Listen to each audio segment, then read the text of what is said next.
Hello बच्चों, आज हम झारखंड बोर्ड कक्षा 8 का प्रश्नावली 1.3 का क्वेश्चन नंबर 12 को सॉल्व करेंगे। ठीक है, तो चलिए देखते हैं क्वेश्चन नंबर 1 क्या कहता है। क्वेश्चन कह रहा है क्या -1.1/8 का गुणात्मक प्रतिलोम 8/9 है? अगर है तो क्यों, और अगर नहीं है तो क्यों नहीं, ये हमें बताना है। ठीक है, तो सबसे पहले तो ये देखिए हमें क्या बोला है, गुणात्मक प्रतिलोम। ठीक है, तो सबसे पहले हमें क्या करना है, ऐसे उलटना होगा गुना के रूप में। तो सबसे पहले लिखा है -1.1/8। तो देखिए क्या कह रहा है कि इसका गुणात्मक प्रतिलोम 8/9 है, ऐसा कह रहा है। तो हम पहले हमें क्या करना होगा, इसे चेक करके देखना होगा कि अगर हमारा आंसर 1 आ गया तो ये क्या होगा, इसका गुणात्मक प्रतिलोम होगा। तो हम चेक कर लेते हैं। तो इसको तोड़ेंगे पर सबसे पहले, तो 8 एकम 8 और 1 9, तो हमारा आंसर इधर क्या आया, -9/8 आया। अब कह रहा है कि इसका गुणात्मक प्रतिलोम 8/9 है। तो चेक कर लेते हैं इसको गुना करके कि क्या 8/9 से गुना करने से आंसर हमारा 1 मिलता है। तो देखिए ये 8 से तो ये 8 कैंसिल हो गया, ये 9 से ये 9 कैंसिल हो गया। तो हमारे पास आंसर क्या बचा है, ऊपर में 1 है तो 1 एकम 1, लेकिन माइनस क्या आ रहा है, 1। तो आंसर क्या आ रहा है, -1, जो कि आंसर क्या आना चाहिए, 1। गुणात्मक प्रतिलोम होने के लिए हमेशा आंसर क्या आना चाहिए, प्लस का 1। यहाँ में क्या आया, माइनस का 1, इसलिए ये हमारा गुणात्मक प्रतिलोम नहीं होगा। ठीक है, तो इसका क्या हम लिखेंगे, आंसर नहीं। अब कारण में क्या देंगे, क्योंकि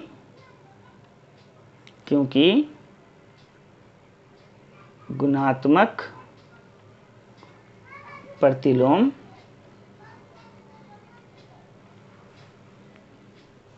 होने के लिए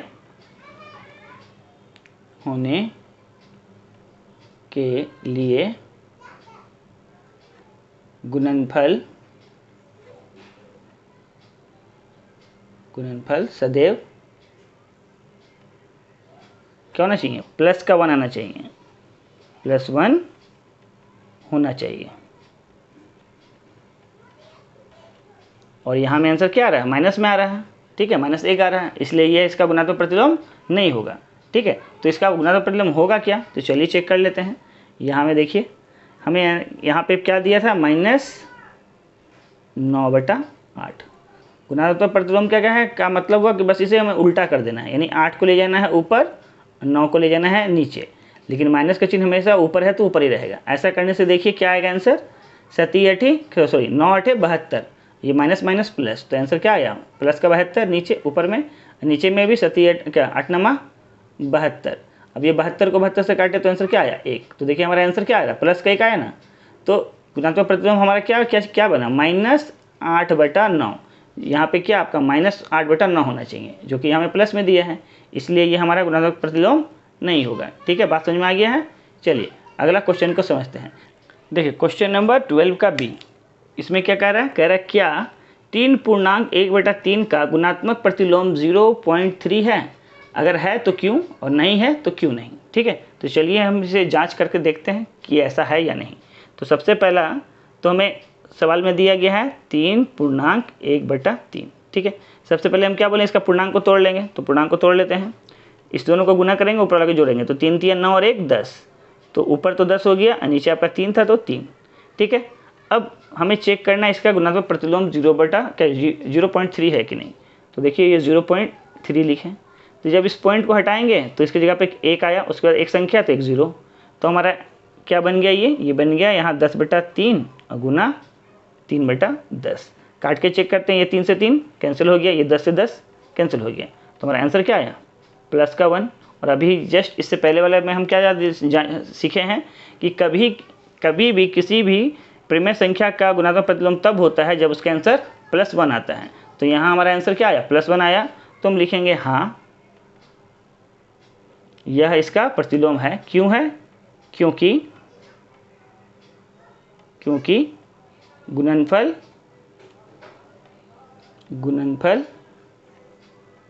1 के बराबर है, 1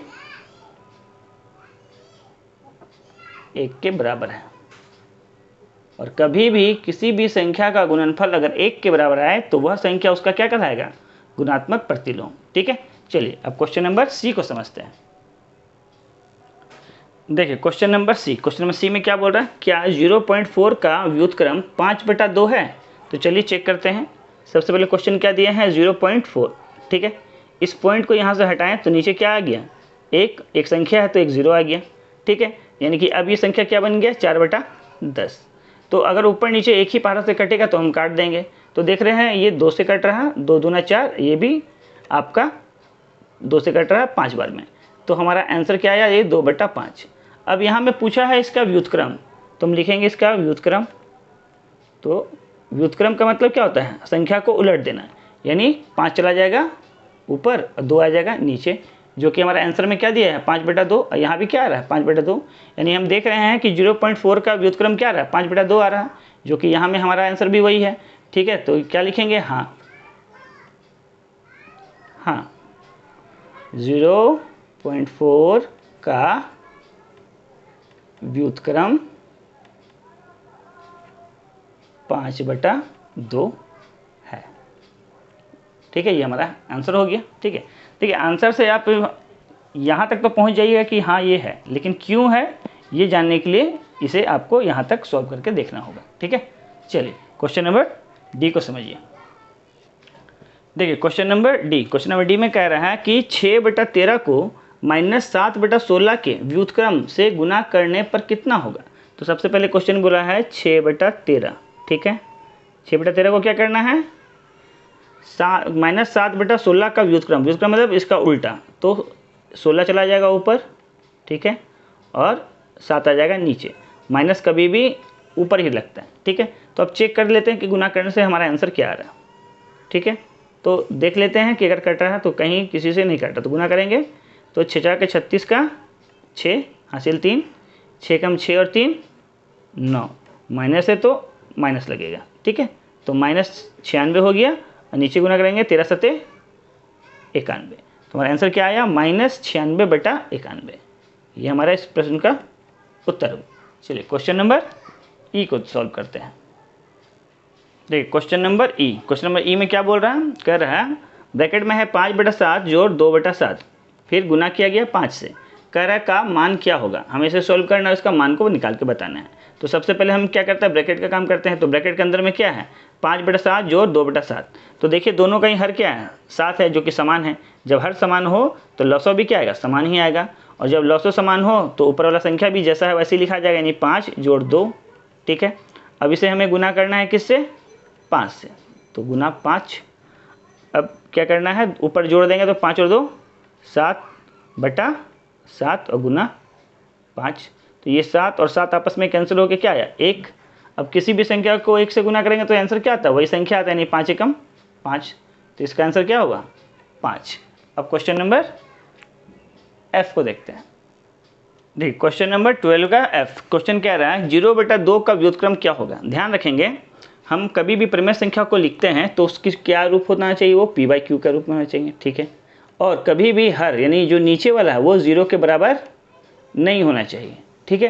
तो ये 2 शर्त होता है आपका परिमेय संख्या का। पहला तो ये है, दूसरा ये भी है कि अगर हम 0 को किसी भी संख्या से भाग लगाएं, चाहे 4 से 5 से 6 से किसी से भी लगाइए, इसका आंसर क्या आएगा 0 आएगा, क्योंकि 0 का वैल्यू भी क्या होता है 0 ही होता है। लेकिन जब हम किसी संख्या को 0 से भाग लगाते हैं तो उसका आंसर क्या है, कभी भी 0 नहीं हो सकता है, क्योंकि 5 को अगर हम 1 से भाग लगाते हैं तो आंसर क्या आता है 5। तो जब 1 से भाग लगाने से 5 आ रहा है तो क्या 0 से भाग लगाएंगे वो 0 हो जाएगा क्या, नहीं। प्लस अगर हम 100 को भी 0 से भाग लगाते हैं तो भी क्या आंसर 0 देता है। तो कभी ऐसा संभव है कि 5 को भी भाग लगाएं तो आंसर 0 और 100 को भी भाग लगाएं तो भी आपका आंसर 0, ऐसा हो सकता है क्या, नहीं। इसीलिए इसे क्या बोला जाता है, अपरिभाषित। यानी ऐसा अभी तक हम लोग क्या बोलते हैं, इसका आंसर अभी तक सिद्ध किया ही नहीं गया कि कितना आएगा, ठीक है। इसीलिए इसको बोलते हैं अपरिभाषित। तो लिखेंगे 0/2 का व्युत्क्रम,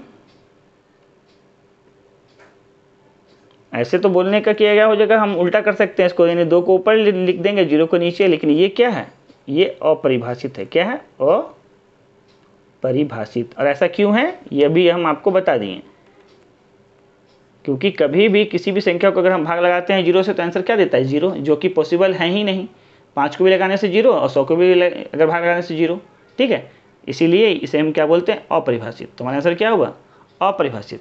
तो आई होप आपको ये वीडियो अच्छा से समझ में आया होगा, ठीक है। अगर आपको समझ में आया हो तो अपने दोस्तों तक इस वीडियो को शेयर कीजिएगा और चैनल को सब्सक्राइब कीजिएगा। Thank you for watching my video.